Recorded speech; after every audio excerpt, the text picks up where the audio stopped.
starring Eve Arden.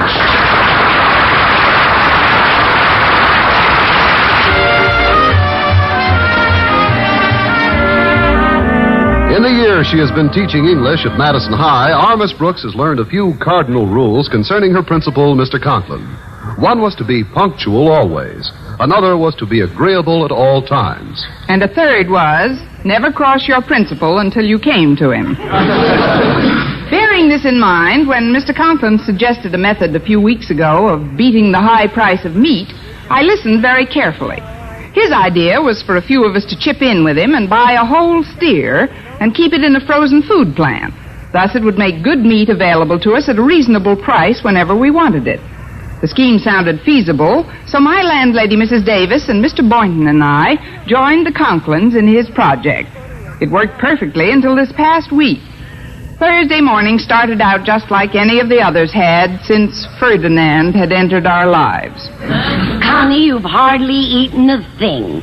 Don't you like your breakfast this morning? I should say I do, Mrs. Davis. This beef stew is delicious. But I've had enough of it. I had a hunch you'd say that. You should. I've been saying it since Monday. I'm sorry I had to serve this 4-day-old stuff, Connie. But since we bought that steer, we've had more meat than we know what to do with. And anyway, Oh, that's probably Walter to pick me up. Come on in, Walter. The door's open. I hope he brought his appetite with him. Maybe he'll do away with some of this meat. Or vice versa. Good morning, Miss Brooks. Morning, Mrs. Davis. Hello, Walter. You look a bit gloomy, dear. Yeah, I am. Would you like a bite to eat? That usually cheers you up. What do you got? How about a slab of beef on a nice pointed stick? No, thanks. Now, I'm in big trouble with Harriet Conklin. Well, why not sit down and try a little of our stew? That ought to make you forget Harriet for a while. That ought to make him forget everything for a while. You're eating beef stew for breakfast? Breakfast, lunch, and dinner. We've been battling it for the past 4 days now, Walter. Well, the way I feel this morning, I couldn't eat a thing. I'm never hungry when Harriet isn't talking to me.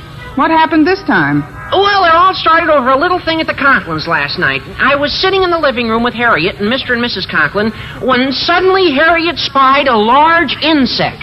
Yeah, a praying mantis, to be exact. Well, they're perfectly harmless, but you've never heard two women scream the way Harriet and Mrs. Conklin did. Oh, they were terrified. Well, in the midst of the commotion, Mr. Conklin calmly took off his shoe and killed the thing. What's that got to do with Harriet not talking to you? Well, I began kidding her about the fact that girls always go to pieces in an emergency. So one word led to another, and she ended up not speaking to me. Well, I guess I shouldn't have teased her about something that's obviously so true. You mean you really believe that men react better to emergencies than girls do?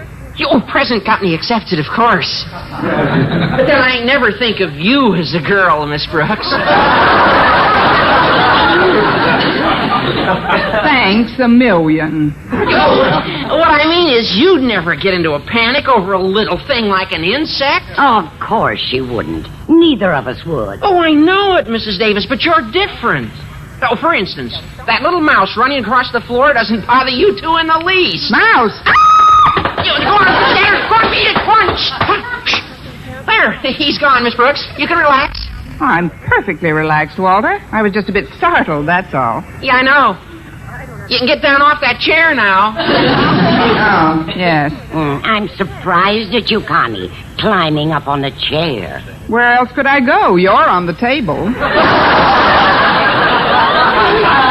so I am. I was wondering how I suddenly got so tall. Yeah, you see what I mean? All women react alike in emergencies. Look, Walter, just because we were a wee bit upset by a mouse is no reason to think we'd be over-emotional under any other circumstances. Please notice how rapidly I returned to normal. Right now, I'm as calm as can be. Miss Brooks, while you pull yourself together. Hello, Davis residence. Walter Denton speaking. Oh, hello, Walter. This is Mr. Boynton. Could I speak to Miss Brooks, please? You'll have to wait until she gets a grip on herself, Mr. Boynton. Gets a grip on herself? Yeah, she just saw a mouse. Miss Brooks and Mrs. Davis were leaping on chairs and tables like a brace of gazelles. Oh, boy, it almost knocked me out. Hand me that phone or I'll finish the job. Hello, Mr. Boynton. Oh, hello, Miss Brooks. Hey, what's this about you and Mrs. Davis leaping on chairs and tables at the sight of a mouse? I wish I'd been there. I wish you had, too. There was an extra chair. But I'm sure you didn't call up just to laugh at me, Mr. Boynton. Oh, now, don't get sore, Miss Brooks. I'm not sore, Mr. Boynton. Not in the least. I suppose you share the popular belief that all women get panicky in emergencies. Well, it's a known fact that men are cooler than women are in tense situations. But it's nothing to get angry about. I told you I'm not angry. If you want to call up and laugh at me, that's your business. If you choose to insult me by telling me how quickly I go to pieces, that's up to you. Oh, but Miss Brooks, But to accuse me of being sore and angry is more than I care to take. The next thing you'll be saying is that I'm mad. That's just what you're thinking, isn't it, Mr. Boynton? Oh, please, well, for Miss your Brooks, information, I am neither sore, angry, nor mad, and neither you or anybody else can accuse me of it. Do you hear me, Mr. Boynton? Neither you or anybody else. Oh, but Miss Brooks, please try to cool down. I am cool. I'm cute as a cucumber. I mean, cool as a cucumber. Oh, good. And I'll tell you what I called about. I know what you called about, and it's typical of your sneaky nature to call when it would embarrass me the most. Goodbye.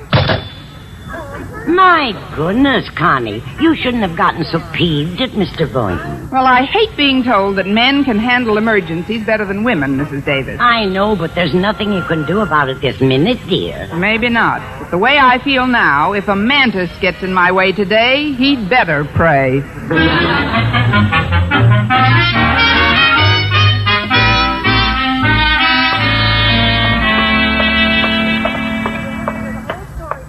Miss Brooks, wait up a minute. Oh, good morning, Harriet. Oh, I'm glad I caught you before you went into your first class. I wanted to talk to you. What is it, dear? Well, you've probably heard about the enormous insect at our house last night. Harriet, that's no way to talk about your father. Oh, you mean the praying mantis? Yes, I've heard about it. Well, since last night, Mother and I have heard so much about male superiority in emergencies that I'm not talking to Walter and Mother's not talking to Daddy. Well, don't look now, but Mr. Boynton's just joined the club. You mean you're not speaking to Mr. Boynton either? Why? Was there a praying mantis at your house, too? No, just a mouse. Mrs. Davis and I became a bit unnerved when we saw one, and Walter blabbed about it to Mr. Boynton on the phone. Oh, I see. What about Mrs. Davis's cat, Minerva? It's a good thing she wasn't there. She'd have been more frightened than any of us. Well, I wish there was something we could do about it. Here you are, Harriet. Good morning, Miss Brooks. Good morning, Mr. Conklin. We were just talking about you. Oh, did Harriet tell you how I slew that enormous praying mantis last night? Yes, sir. I understand you're having it mounted for your trophy room. Miss Brooks, casting aspersions on my courage is most ill-timed, coming as it does from one who has spent the better part of the morning perched on a dining room chair. Why, that little stool pigeon. I wouldn't have brought up the episode had you not made your disparaging remark. It's hardly necessary to reiterate a truism we are all aware of, that in emergencies, large and small, men are much superior to women. Daddy, you have no right. Silence. You wouldn't care to discuss the point further, would you, Miss Brooks? Not with my salary check due tomorrow. That is, no, sir. Very well. Now, Harriet, I want you to go home immediately after school and help your mother prepare for our dinner party tonight. She broke her silence long enough to call and tell me she wanted you. All right, Daddy. You're having a big dinner tonight, sir? Yes, Miss Brooks, for several members of the Board of Education. That steer we bought certainly comes in handy. Without it, I could never have invited all those important people. Oh, that reminds me, I'll have to take a trip down to the refrigerator plant this afternoon for some steaks. I could lend you some beef stew. No, thanks. Well, I've got to get back to my office. I hope you two will voluntarily break up this catty clutch. Or will I have to get a mouse and stampede you? Oh, I said a mouse and stampede. Oh, I will have my little joke. Liberal is right. Now, you see, Miss Brooks, doesn't that attitude make you furious? It certainly does, Harriet. There must be some way to eliminate it. There is. But where can we find a long enough wall to line up the male population of the United States?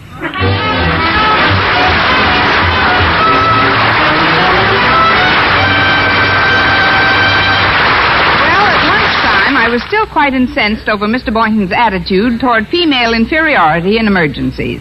He must have realized how I felt because as he approached my table in the school cafeteria, he had a peace offering in his hand.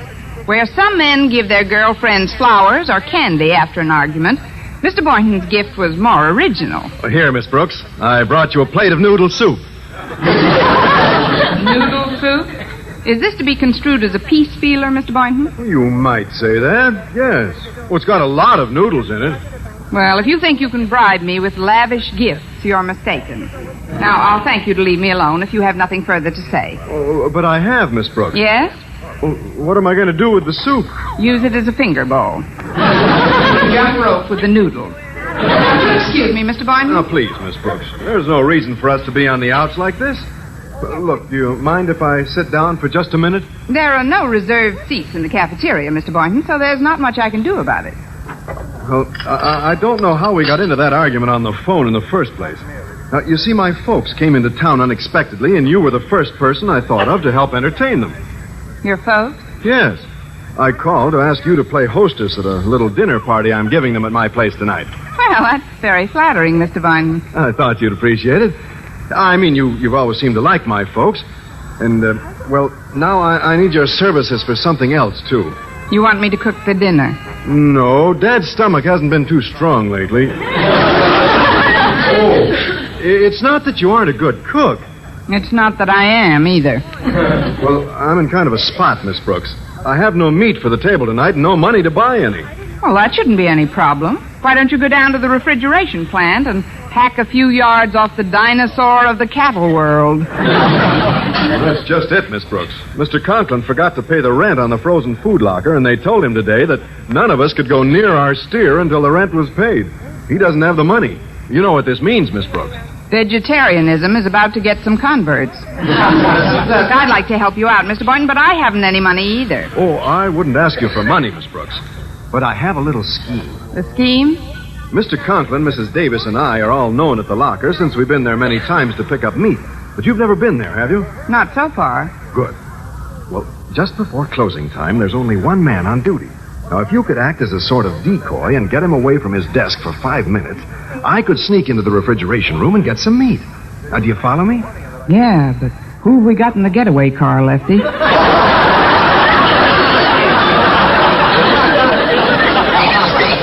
It's our own steer, Miss Brooks. We'll straighten out the rent bill later on. Now, will you help me? Well, where do you stand on male superiority in emergencies, Mr. Boynton? Oh, now, please, Miss Brooks, this isn't the type of emergency we were talking about.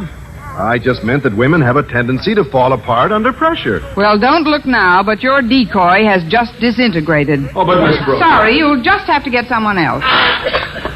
Well, I'm sorry I've made you angry again, but if that's the way you feel about it, I will have to get someone else. There isn't much time, so if you'll excuse me... It's a pleasure. I'll see you later, Miss Brooks. Much later. Of all the nerve. Asking me to help him, and then I should have dropped this noodle soup right into his lap. Men of the limit. Sometimes I wish... Well, there's no sense in going overboard. You must have money in the bank. Or were you rehearsing a speech for your class? I'm afraid you're wrong on 2 counts, Mr. Conklin. No matter. Miss Brooks, I'd like to make amends for my curt treatment this morning. Look, I brought you a little gift. Why, Mr. Conklin, you shouldn't have. And it's just the color I like, too. Yes, I remembered that you take your coffee black. Do you mind if I sit down? Not at all. Take this chair. It's still warm. To come straight to the point, Miss Brooks, I have a little favor to ask you. I never would have guessed. I wouldn't dream of asking it except in this dire emergency. Could you find it in your tender heart to lend me 10 measly dollars until payday? I couldn't find 10 measly cents in my measly heart. I'm flat broke, Mr. Conklin. I was afraid of that. Mr. Boynton told me the predicament you're both in, and you have my sympathy, sir, but... I'm going to need more than your sympathy, Miss Brooks. You see, I need some meat desperately for tonight. And the little plan I've invented to get it requires your help. Yeah, but who have we got in the getaway car, Lefty? I beg your pardon? Does the plan involve my acting as a decoy for the lone man in the refrigerator plant while you lope into the locker room and pilfer some protein? What? Yes. But how did you know? I've seen the picture. Mr. Boynton has a similar plan. And since you share the same low opinion of female behavior in emergencies, my answer to you is the same I gave Mr. Boynton. No, Mr. Conklin. No? I'm afraid you're barking up the wrong duck. Miss Brooks, allow me to point out that there is a difference between Mr. Boynton's position and mine. A difference? Yes. I happen to be the principal of this institution, and as I have pointed out in the past, it is within my power to make your life here either pleasant or extremely unpleasant. Now, my dear, what is your answer? Quack, quack, quack, quack, quack.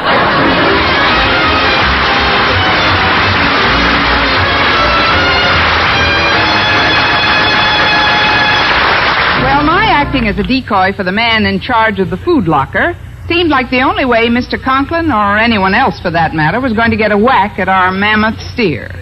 So shortly before 5 that afternoon, we entered the refrigeration plant and approached the locker in front of which the man was sitting.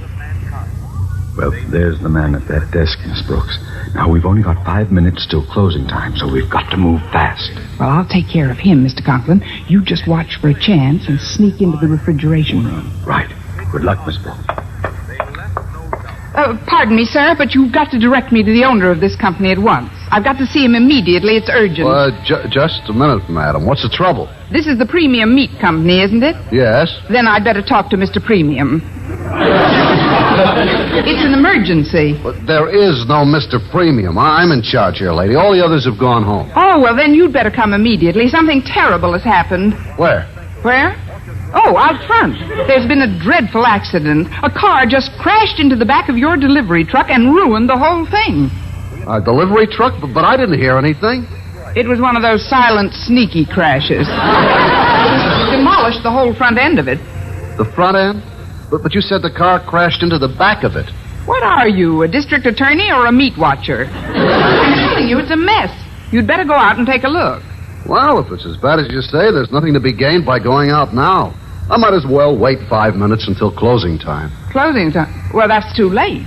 I mean, this won't wait. It isn't only the truck that's damaged. The crash ruined the rear end of the car in front of it. Well, yeah, that's my car. Bingo.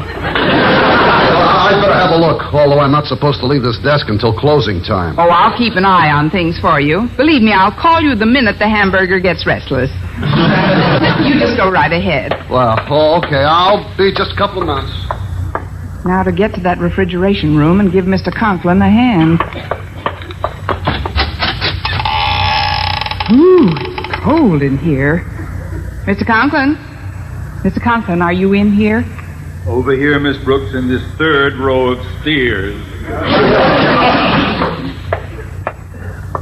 Where, Mr. Conklin? Right here, Miss Brooks. What's the matter? Don't you recognize me? Oh, of course. You're the blue one without the government stamp.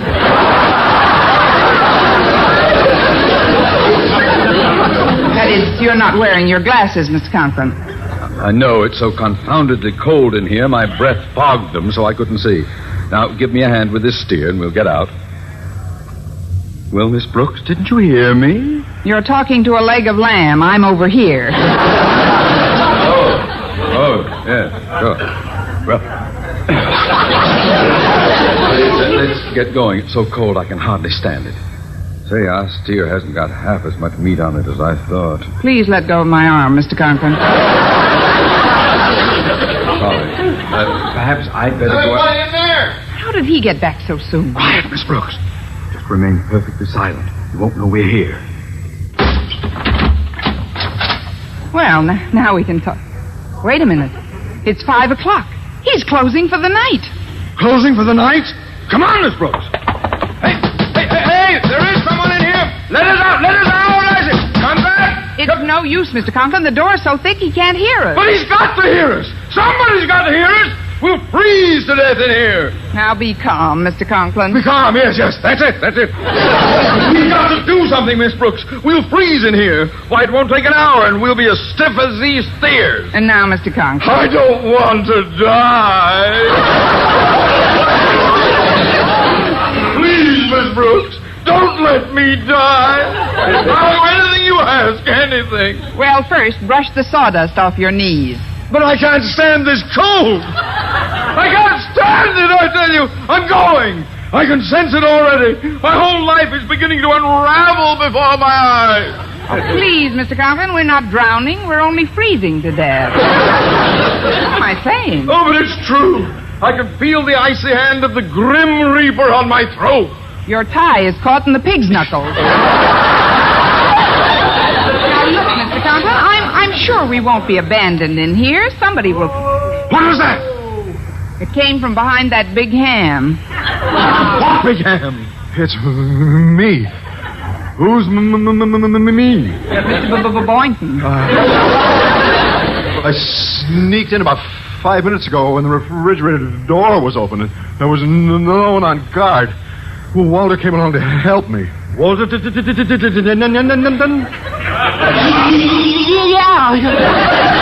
it's chilly in here, isn't it? Well, it's going to get chillier. We're locked in for the night. Locked in? For the night, but we'll Freeze to death! What do you know? The Andrews brothers. Oh, Miss Brooks, this is terrible. I don't want to die. I'm too young to die.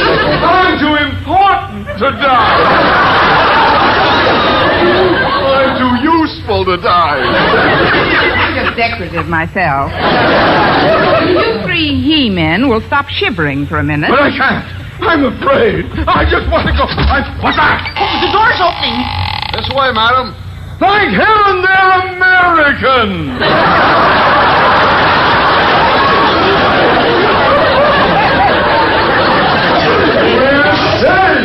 Of course, we're Americans. Whom were you expecting? Laplanders. What are you doing here, Mrs. Davis? My brother Victor and his wife dropped in for dinner, so I came down to get some meat.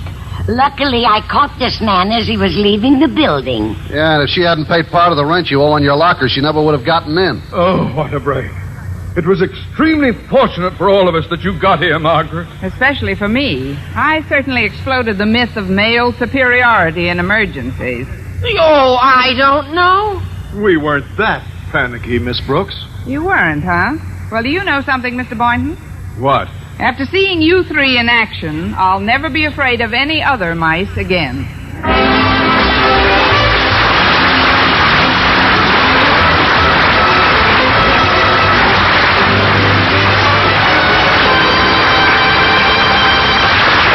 And now, here's the star of our show, Eve Arden. Well, such a demonstration of male superiority can only mean a superior headache.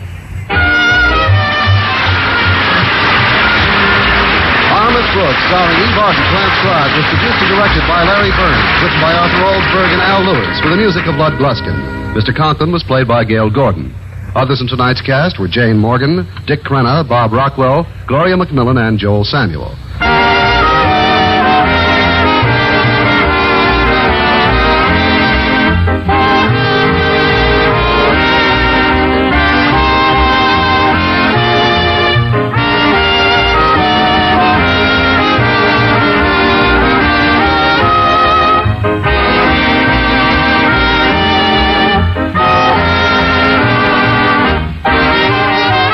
Next week at this same time and over this same station, Eve Arden, in the role of Madison High School's favorite English teacher, Miss Brooks, will again call the student body together. Don't you be absent. Our Miss Brooks is presented each week through the worldwide facilities of the United States Armed Forces Radio and Television Service.